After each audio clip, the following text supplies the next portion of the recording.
Arrête ce que tu fais, celle-ci est bonne. Après s'être cassé le pied sur scène, de quel groupe de rock légendaire Axl Rose a-t-il emprunté le trône pour poursuivre la tournée ? Voici une autre question pour les curieux. Quelle méthode insolite Axl Rose a-t-il utilisée pour choisir les membres de son groupe lors de la création de Chinese Democracy ? Vous pensez avoir la réponse ? Tapez votre proposition ci-dessous, je vous donnerai la réponse bientôt. Mais avant d'y arriver, bienvenue dans The Worst Music Legends, je suis Dick Carlson. Et si vous restez avec nous, vous découvrirez pourquoi Axl dit qu'il chante avec 6 voix différentes et ce que ces voix signifiaient vraiment. En plus, le rituel étonnamment sain qui a aidé à calmer l'un des chanteurs les plus imprévisibles du rock. Mais pour vraiment comprendre Axl Rose, nous devons revenir là où tout a commencé, car ces premières années contiennent des moments clés. Vous ne croirez jamais que Lafayette, Indiana, au début des années 60, n'était pas l'endroit où l'on créait des rockstars. Ville modeste, pieuse et paisible, où la messe dominicale dépassait le samedi soir en animation. Mais à l'intérieur d'un petit foyer très soudé, une tempête était déjà en train de se former. Né William Bruce Rose Jr. en 1962, celui qui chanterait plus tard dans des stades a grandi dans une maison où la musique était interdite. Les femmes étaient vues comme maléfiques et les téléviseurs jetés car jugés sataniques. Son beau-père, strict et violent, imposait un contrôle religieux à la maison, tandis qu'Axl tombait secrètement amoureux du son. Pour écouter Supertramp, il demandait à un ami de téléphoner et de passer discrètement le disque via le combiné. Dans un monde où la rébellion signifiait écouter la radiofréquence modulée, cet acte discret voulait tout dire. Ce n'était pas juste de la musique, c'était vital. Mais derrière les portes closes de son éducation pentecôtiste, le jeune Axl ne faisait pas que survivre. Il commença à répéter. Il chantait dans les chœurs de l'église dès l'âge de 5 ans, aux côtés de ses frères et sœurs, sous le nom de Trio Bailey. Il apprenait les harmonies, la projection et surtout, comment changer de ton, d'ambiance et d'interprétation en plein milieu d'une chanson. Au lycée Linwood d'Est-Yorkshire, il utilisait plusieurs voix pour dérouter son professeur de chorale, une technique qu'il perfectionnerait encore des décennies plus tard. Et tout a commencé ici. Pas d'argent, pas de projecteur, ni d'instrument à lui, juste un vieux piano cabossé, une maison silencieuse et un gamin voulant couvrir son passé. Mais lorsqu'il a découvert à 17 ans que l'homme qu'il appelait papa n'était pas son père, quelque chose s'est brisé. Il a abandonné ce nom. Bailey a repris le nom Rose, puis, rompant définitivement avec la vie qu'il avait enfermée, a ajouté un mot à son identité.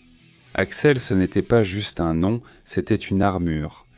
Il a quitté Lafayette dans une vieille voiture, fuyant des accusations mineures et des rancunes, partant vers l'ouest avec un sac de sport, une boîte à cassettes et son ami Izzy Stradlin. La route ne promettait pas la célébrité, mais elle offrait une chose qu'il n'avait jamais eue, le contrôle. Il n'avait pas fui la douleur, il avait appris à chanter malgré elle.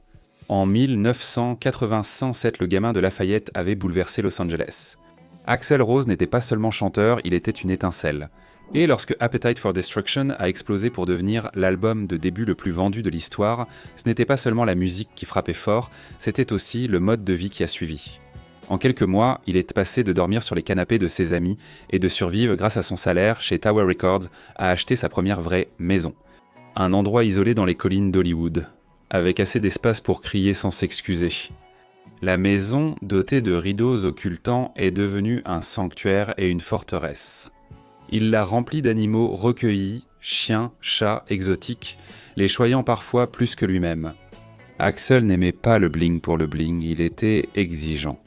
Il portait des bottes de créateur, mais seulement si elles étaient confortables sur scène. Il collectionnait des t-shirts vintage et des bandanas, certains devenus des talismans qu'il portait pour se sentir bien avant un concert. Voiture, une Corvette noire, récompense qu'il s'était offerte, qu'il conduisait peu mais lustrant comme sacré. Mais la véritable indulgence, c'était la liberté créative. Très tôt, il a incité le groupe à dépasser les riffs rapides et les airs punk moqueurs. Il ne voulait pas seulement un nouveau son, mais aussi une nouvelle sensation. C'est alors que ces 6 voix sont apparues. Comme dit plus tôt, il avait appris à changer de ton dans la chorale du lycée pour déstabiliser son professeur. Sur des morceaux comme Rocket Queen ou It's So Easy, on l'entendait clairement. Des graves grondants, des aigus stridents, tout le spectre émotionnel était intégré dans sa tessiture. « Je chante avec 6 voix différentes, toutes issues de moi », dira-t-il plus tard. Pour la plupart des fans, cela semblait simplement sauvage. Pour Axl, c'était une méthode, chaque voix étant comme un masque différent pour une blessure différente. La montée du groupe était féroce, mais en coulisses, les relations commencèrent à vaciller. Même sous la lueur des arènes pleines, les tensions couvirent. Axel travaillait déjà plus longtemps en studio que quiconque, restant éveillé toute la nuit pour disséquer les prises vocales, ligne par ligne. La fin existe toujours, mais de façon plus précise. À mesure que les projecteurs s'intensifiaient, les fissures sous la scène s'élargissaient. Au début des années 90, Axl Rose possédait tout ce qu'il avait rêvé, mais presque rien de ce dont il avait besoin. À son apogée, Axl Rose gagnait des millions par tournée, des millions supplémentaires en droits d'auteur et contrôlait une marque mondiale qui était devenue plus grande que le rock lui-même. Mais plus tout cela devenait bruyant, plus cela devenait étouffant. Il a amélioré sa maison pour une immense villa à Malibu, perchée au-dessus de l'océan, fermée, gardée et en grande partie vide. À l'intérieur, l'espace était autant un bunker qu'un palais. Les murs étaient recouverts d'insonorisation et de rideaux occultants. Des équipements de studio étaient installés pour qu'il enregistre des voix la nuit. Il décorait non avec des disques de platine, mais avec des objets spirituels, cristaux, encens, talismans psychiques.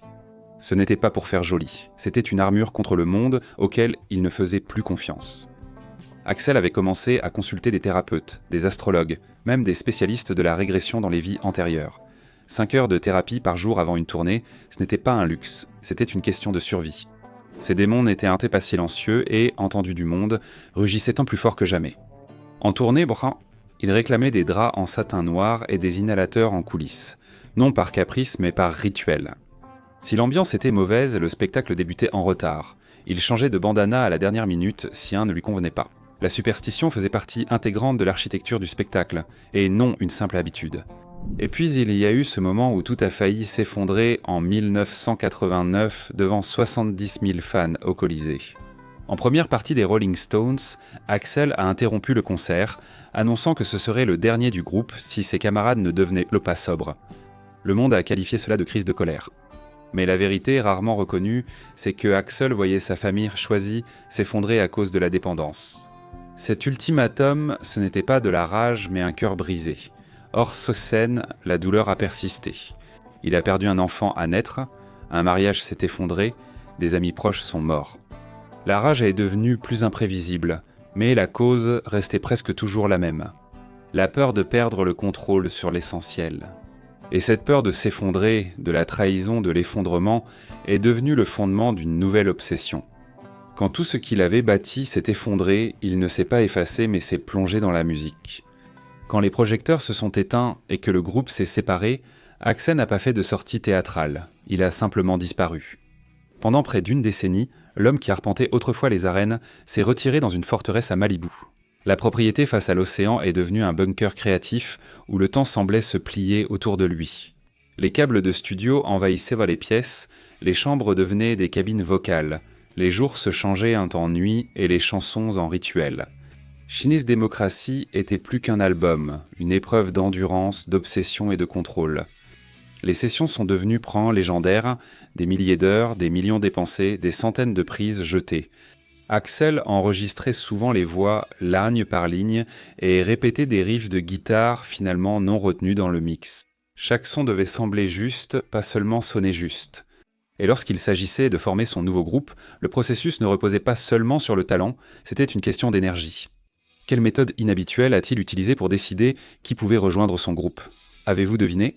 Eh bien, la vérité, c'est qu'il faisait d'abord lire l'aura des candidats par un médium. Sérieusement. Des photos étaient envoyées à un conseiller spirituel, qui évaluait la signature énergétique de chacun avant qu'il ne touche un instrument. Si cela ne convenait pas à l'instinct d'Axl, c'était écarté. Certains n'ont jamais été rappelés. Ce n'était pas du sabotage, mais de la foi. Il tentait de reconstruire la confiance dans un monde où elle avait disparu.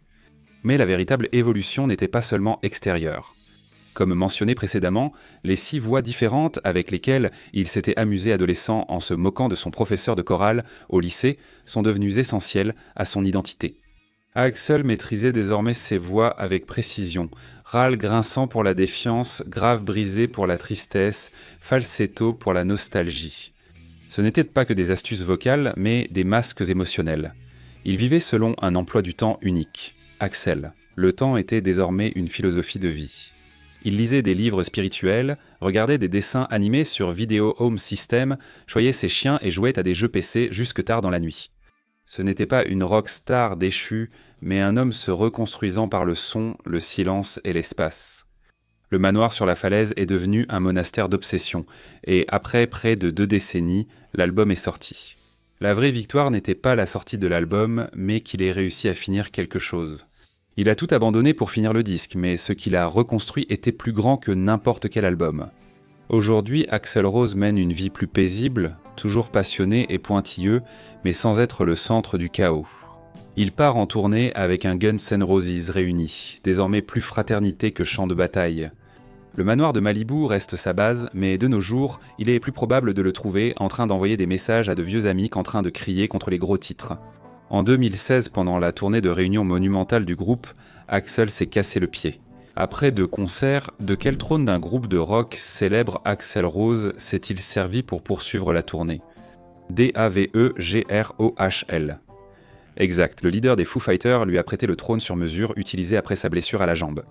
Au lieu de reporter, Axl s'est assis sur ce trône, jambes dans le plâtre, et a assuré la tournée mondiale, dont un passage comme chanteur principal de AC, Chatsabeanron direct current. Autrefois tristement célèbre pour avoir fait attendre 20 000 personnes, l'homme était désormais trop dévoué pour s'arrêter. Et quand le spectacle se terminait, il retournait dans le bus et se détendait avec de vieilles cassettes Video Home System de Looney Tunes et La Petite Sirène. On n'aurait jamais imaginé qu'Axl Rose regardait ce type de vidéo pour se détendre en tournée, mais c'est le cas. Le gars qui hurlait dans Welcome to the Jungle était apaisé par des dessins animés. Ce n'est pas de l'ironie, c'est de l'équilibre. Il s'entraîne encore vocalement, gère les setlists en détail et emmène ses chiens en tournée. Sa fortune est évaluée à 200 millions de dollars, mais il ne protège pas cet argent. C'est la routine, le calme, la paix.